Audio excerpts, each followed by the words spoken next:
Hello students. आज हम इल्तुतमिश के बारे में अध्ययन करेंगे, जिसका शासनकाल 1210 से 1236 ईस्वी के मध्य माना जाता है। शमशुद्दीन इल्तुतमिश दिल्ली सल्तनत में इल्बारी वंश का एक प्रमुख शासक था। ऐबक के बाद वो उन शासकों में से था जिसने दिल्ली सल्तनत की नींव को सुदृढ़ किया। वह ऐबक का दामाद भी था। उसने 1210 ईस्वी से 1236 ईस्वी तक 26 वर्षों तक शासन किया। अकस्मात मृत्यु के कारण कुतुबुद्दीन ऐबक अपने किसी उत्तराधिकारी का चुनाव नहीं कर पाया था।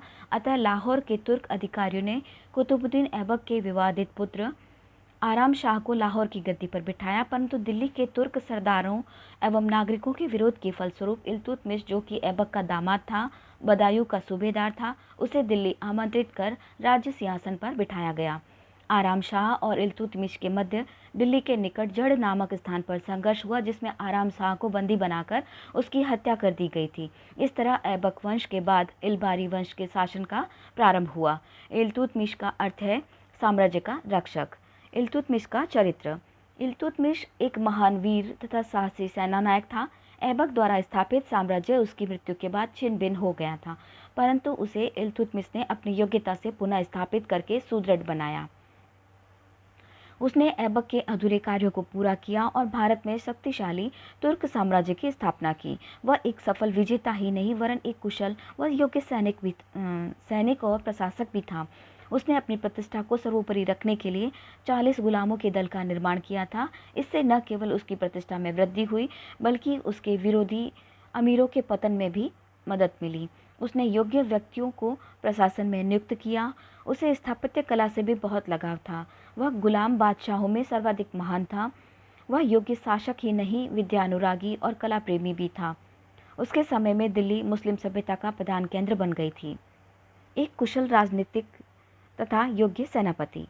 इल्तुतमिश एक साहसी सैनिक तथा एक योग्य सेनापति था। ऐबक की मृत्यु के बाद जो राज्य स्वतंत्र हो गए थे, उन्हें उसने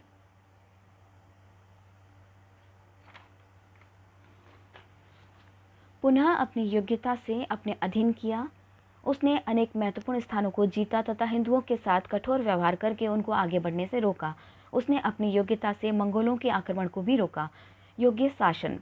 इल्तुतमिश ने अपने राज्य का विस्तार करने के बाद सुसंगठित शासन का सूत्रपात किया। उसने ऐसी व्यवस्था की कि सर्वोच्चता सत्ता उसी के हाथों में रही। उसने योग्यता से प्रशासन की व्यवस्था की। निरंकुश होते हुए भी उसने न्याय का समुचित प्रबंध किया था। उसने अरबी ढंग के नए सिक्कों का भी प्रचलन किया था। न्याय व्यवस्था। इल्तुतमिश ने न्याय व्यवस्था का भी समुचित प्रबंध किया था। उसने शाही महल के द्वार पर 2 सिंहों की मूर्तियां लगा रखी थी, जिनके मुख में लगी जंजीर को खींचने से घंटी बजती थी। जिसे भी कोई फरियाद करनी होती थी, वह इस जंजीर के द्वारा सूचना देता था और शाही कर्मचारी तुरंत उनकी बात सुनते थे। यह व्यवस्था केवल रात के लिए थी। दिन में केवल लाल वस्त्र पहनकर आने से ही समझ लिया जाता था कि इस व्यक्ति को कुछ कष्ट है। सुल्तान के आदेश अनुसार तुरंत ऐसे व्यक्तियों की फरियाद सुनी जाती थी। इससे यह स्पष्ट होता है कि इल्तुतमिश कितना न्यायप्रिय सुल्तान था। खलीफा से स्वीकृति। इल्तुतमिश सर्वप्रथम शासक था जिसे बगदाद के खलीफा ने सुल्तान की उपाधि प्रदान की थी। उसने खलीफा से प्रार्थना की कि उसे सुल्तान की उपाधि प्रदान करे, और खलीफा भी उसकी सफलता से प्रभावित हुआ और उसने उसे सुल्तान ए हिंद की उपाधि से विभूषित किया। इससे उसे नैतिक दृष्टिकोण से भी राज्य सत्ता प्राप्त हो गई। सिक्कों का प्रयोग। इल्तुतमिश पहला तुर्क सुल्तान था जिसने शुद्ध अरबी सिक्के चलवाए। उसने सल्तनत कालीन 2 महत्वपूर्ण सिक्के, चांदी का टक्का तथा तांबे का जीतल चलवाया।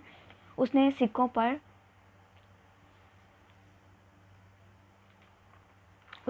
पर टकसाल के नाम अंकित करवाने की परंपरा को आरंभ किया। सिक्कों पर उसने अपना उल्लेख खलीफा के प्रतिनिधि के रूप में किया। निर्माण कार्य। स्थापत्य कला के अंतर्गत इल्तुतमिश ने कुतुबुद्दीन ऐबक के निर्माण कार्यों को पूरा करवाया। भारत में संभवतः पहला मकबरा निर्मित करवाने का श्रेय भी इल्तुतमिश को ही दिया जाता है। उसने बदायूं की जामा मस्जिद एवं नागौर में अतारकिन के दरवाजे का निर्माण करवाया। उसने दिल्ली में एक विद्यालय की स्थापना की। इल्तुतमिश का मकबरा दिल्ली में स्थित है, जो कि एक कक्षीय मकबरा है। इक्ता व्यवस्था।